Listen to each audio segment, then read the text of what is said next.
It's time for our end-of-year checkup with Dr. Keith Gåddie. We're talking about all things politics. Good to see you, Doc. Good to see you, Scott. Doing well. Good to see you.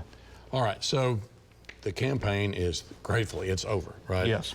So we don't talk a lot about federal on our program because we got Alex Cameron watching what's happening from a national standpoint. But things happened in Washington that are going to affect Oklahomans.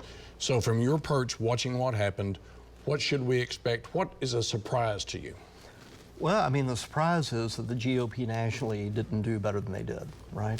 And we kind of saw this coming electorally, that the Republicans had decked up a variety of candidates who should have been able to win, or states where they should have been able to win, and they didn't. Pennsylvania, Arizona, Georgia, the list goes on, right?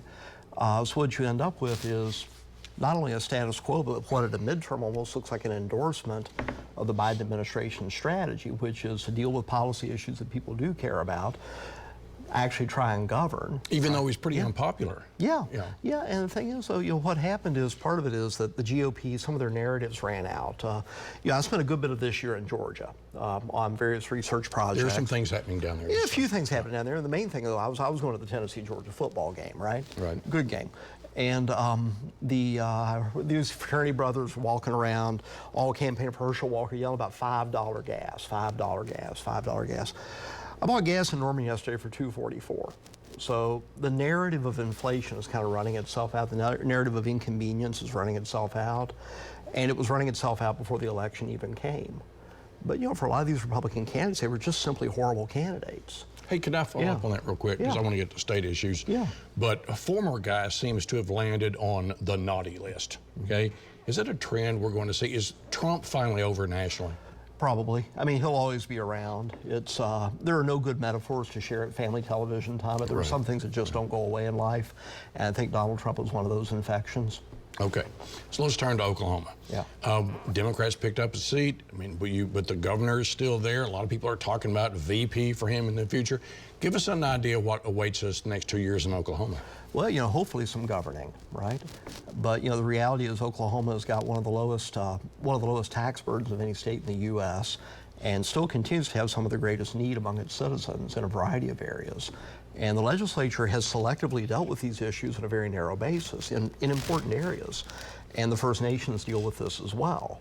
And the big concern in Oklahoma is, how do you deal with those issues where the First Nations can be engaged, where state government has to be engaged, but we've got this incredibly soured environment arising from the First Nations strong play against the governor in his reelection, which failed. I mean, plus the old saying that when you strike at the king, one must strike to kill.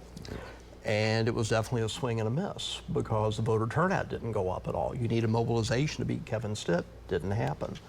So what we have to see is how the legislature and the governor and the First Nations and the corporate sector are all going to try and figure out how to work with each other because we can keep moving forward or we can keep kind of muddling around. All right, I got about 30 seconds. A lot of these guys that are out there were students of yours, like John Eccles, right? For many years. Yeah. How do you rate our civility and our governing ability as like for John's last term? Yeah. What are our abilities out there now? Well, I think the legislature has been real good for about the last 5 years. Remember a few years back, they kind of did a house cleaning in the GOP caucus very quietly and very carefully. Since then, there's been a high degree of civility in the legislature.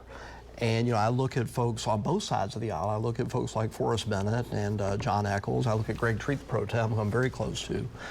And these are folks who really did come to govern, and they understand how to act with civility.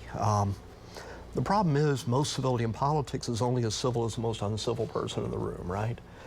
And folks have got to realize that it's one thing to campaign, it's another thing to govern. And we'll have more of that story in the next 6 months. Will you come back in 6 months, give us an update on, give us grades on the legislature? Absolutely, it'd be my pleasure. Dr. Keith Gåddie, thanks for being with us. See this again at news9.com/YourVoteCounts and follow me on Twitter @MitchellTalks.